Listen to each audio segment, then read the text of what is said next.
I came to the, well, I guess officially one community, one school district, like officers were elected and all that after everything was completed at the Capitol.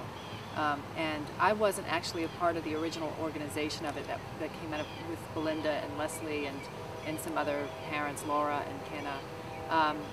And I think they started it shortly after the Westdale. I got involved when the issue was already before the Education Committee. I know that they were initially involved, many of them because they lived in the area, and I lived in South Downs. So when I first heard about the attempts to break away the Southeast plans to pull out of the East Baton Rouge parish school systems, I was exasperated. I pretty much had the attitude of, fine, take your toys and go home. But I felt I didn't know where my place was in the debate because I didn't live in the area. And I had access to great public schools because of where I lived, and I knew that the East Baton Rouge parish school system could provide a wonderful education, but I knew it was struggling too. So I hoped people would stop it, but I didn't know what my role was in that. And then at a PTA meeting, somebody casually mentioned about the other group that was planning to pull out all of South Baton Rouge, which I was amazed to learn about. One, because you know, I couldn't imagine somebody in my neighborhood having such a complaint. And then secondly, because I had kids in the schools for years and I had yet to hear about it.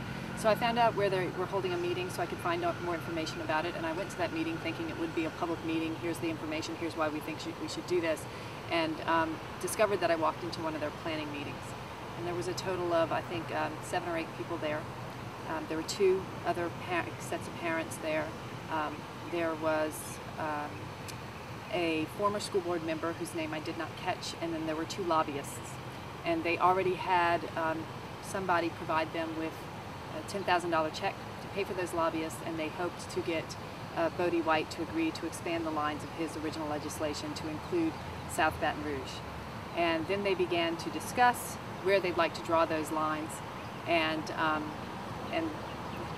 spare you the long, drawn-out detail, but essentially they got to the point where they said they would like to, of course, draw it down I-10, but then not take it all the way to the river.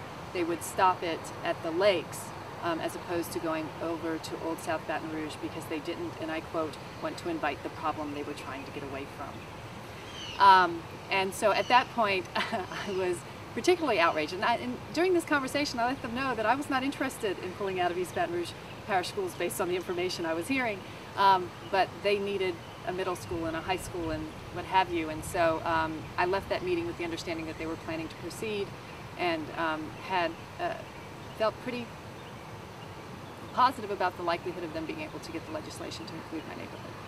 And so at that point, I did go down and start trying to testify before the education committees to try to prevent that, at least that from happening, if they couldn't prevent the whole pullout, just the Southeast pullout. And then that's when I met Belinda and Hannah and Leslie and Laura and the whole host of people that were working to oppose it, and I learned even more about how terrible it was going to be for East Baton Rouge parish schools, and I learned about legacy costs and the bonded debt and all of those things, and so it was a real education at that